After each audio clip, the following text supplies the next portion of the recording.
Assalamualaikum warahmatullahi wabarakatuh. Hamdan wa syukran lillah, sholatan wa salaman ala sayyidina rasulullah, amma ba'du. Kepada yang terhormat dosen kita Ustadz Ahmad Fauzi MPD selaku dosen pengampu dalam mata kuliah administrasi dan supervisi pendidikan ini. Kami dari kelompok 5 akan mempresentasikan makalah kami yang berjudul Administrasi Sarana Prasarana. Kelompok kami terdiri dari Ahmad Ghulam Zaidir Rahman, Maya Dadina Aulia, dan Nawfaldi Alif El Mubarak. Yang pertama, kita menuju pengertian administrasi sarana prasarana. Administrasi sarana prasarana terdiri dari dua kata, yakni administrasi dan sarana prasarana. Administrasi secara etimologis berasal dari kata ad yang berarti inisiatif dan kata minister yang berarti to serve atau melayani, membantu, dan memenuhi. Sedangkan secara istilah, administrasi berarti keseluruhan proses pelaksanaan dan dari keputusan-keputusan yang telah diambil dan diselenggarakan oleh dua orang atau lebih untuk mencapai tujuan yang telah ditentukan sebelumnya. Sedangkan sarana prasarana itu sendiri artinya adalah fasilitas pendukung yang dapat menunjang proses kegiatan dalam sebuah organisasi. Jadi, kalau administrasi dan sarana prasarana digabung, mereka akan menjadi satu makna, yakni adalah segala sesuatu atau benda yang berwujud dan dapat diperlakukan secara fisik, baik digunakan untuk menyelenggarakan kegiatan maupun kegiatan penunjang. Baik, saya akan melanjutkan presentasi yang kedua, yaitu ada bentuk-bentuk kegiatan administrasi sarana prasarana. Bentuk-bentuk kegiatan administrasi sarana prasarana ini sangat memegang peran yang penting bagi terlaksananya proses pembelajaran di sekolah, serta sebagai penunjang tercapainya tujuan pembelajaran di sekolah, baik tujuan secara khusus maupun tujuan secara umum. Menurut Ari Gunawan, kegiatan sarana dan prasarana pendidikan meliputi yaitu perencanaan pengadaan barang, prakualifikasi rekanan pengadaan barang, penyimpanan, pemeliharaan, penghapusan, dan pengawasan.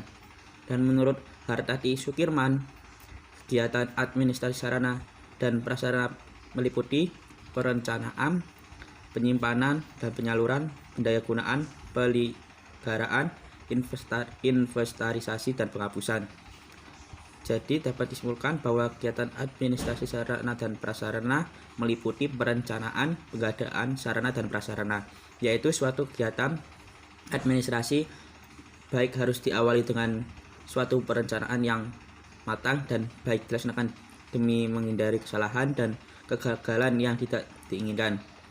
Yang kedua yaitu penyimpanan dan penyaluran sarana dan prasarana. Penyimpanan merupakan kegiatan menampung hasil pengadaan sarana dan prasarana, baik yang belum maupun yang akan didistribusikan. Penyaluran merupakan kegiatan yang menyangkut pemindahan barang dan tanggung jawab dari instansi atau pemegang yang satu kepada instansi pemegang yang lain. Yang ketiga yaitu pemeliharaan sarana dan prasarana. Pemeliharaan adalah kegiatan terus-menerus untuk mengusahakan agar barang atau bahan kantor tetap dalam keadaan baik atau siap untuk dipakai. Tujuan pemeliharaan sarana dan prasarana antara lain ialah agar barang tidak mudah rusak karena hama atau suhu atau cuaca. Yang kedua, agar barang tidak mudah hilang. Yang ketiga, agar barang tidak kadaluarsa. Yang keempat, agar barang tidak mudah susut. Dan yang terakhir, agar sarana dan prasarana selalu dalam keadaan bersih. Yang keempat yaitu inventarisasi sarana dan prasarana, yaitu kegiatan mencatat dan menyusun daftar sarana dan prasarana yang ada secara teratur menurut ketentuan yang berlaku dalam suatu daftar inventaris barang yang berfungsi sebagai data yang diperlukan dalam perencanaan, pengadaan, penyaluran, pemeliharaan, penghapusan, pengendalian, serta pengawasan sarana dan prasarana. Salah satu aktivitas dalam pengolahan perlengkapan di sekolah adalah mencatat semua perlengkapan yang dimiliki oleh sekolah.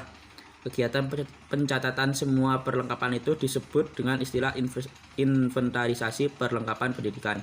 Yang kelima yaitu penghapusan sarana dan prasarana. Kegiatan yang terakhir dalam administrasi sarana prasarana yaitu kegiatan penghapusan sarana dan prasarana yang disebabkan oleh sarana atau prasarana yang ada di sekolah sudah tidak memiliki kegunaan lagi atau daya pakainya sudah menurun. Yang keenam yaitu pengawasan sarana dan prasarana. Seluruh kegiatan administrasi sarana dan prasarana tidak bisa berjalan sendiri tanpa dikendalikan dan diawasi. Artinya setiap kegiatan masing-masing akan dimonitoring setiap saat oleh pimpinan organisasi serta diperhatikan kerjasamanya satu sama lain.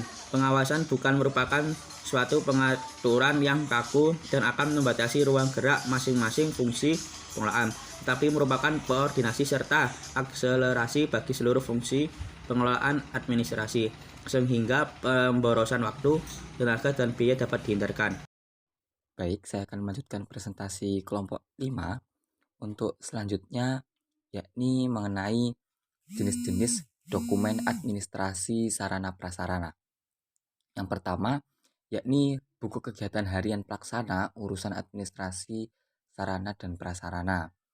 Nah, yang kedua, yakni dokumen barang inventaris meliputi seperti daftar pengeluaran inventaris dan non-inventaris, daftar pinjaman barang inventaris, buku induk barang inventaris, kartu inventaris barang atau KIP, tanah, peralatan dan mesin, gedung dan bangunan, jalan dan irigasi, kemudian kartu inventaris ruangan, daftar penerimaan barang inventaris dan non-inventaris, juga buku pemeliharaan dan perbaikan. Yang ketiga yakni kartu stok barang, meliputi format barang ATK yang harus ditambah atau dibeli, kartu stok barang, kemudian stok barang ATK yang ada, dan daftar kebutuhan barang. Yang keempat yakni lembar atau kartu perawatan alat atau mesin. Nah, meliputi seperti laporan bulanan, semesteran, dan tahunan penggunaan laboratorium, penjadwalan kegiatan praktik siswa, prosedur operasi standar, lembar kerja perawatan alat dan mesin, kartu peminjaman alat, daftar pengeluaran bulanan bahan praktik laboratorium, daftar penyerahan hasil praktik laboratorium, dan daftar penilai praktik laboratorium. Kemudian bentuk dan format administrasi sarana prasarana. Nah, untuk terkait bentuk dan format administrasi sarana prasarana ini kurang lebih ada 10. Yang pertama yakni daftar pembelian atau pengadaan, yang kedua yakni daftar penggunaan alat, yang ketiga yakni perlengkapan atau barang yang dihapus, kemudian ada catatan keadaan prasarana dan kartu skor, kemudian daftar inventaris laboratorium sekolah atau madrasah, buku induk barang inventaris dan buku golongan inventaris, kemudian buku catatan barang non-inventaris dan buku inventaris alat atau bahan, buku peminjaman barang, dan terakhir yakni buku kegiatan harian. Demikian presentasi dari kelompok 5. Mohon maaf atas kekurangannya. Wallahul muwaffiq ila aqwamit thoriq. Wassalamualaikum warahmatullahi wabarakatuh.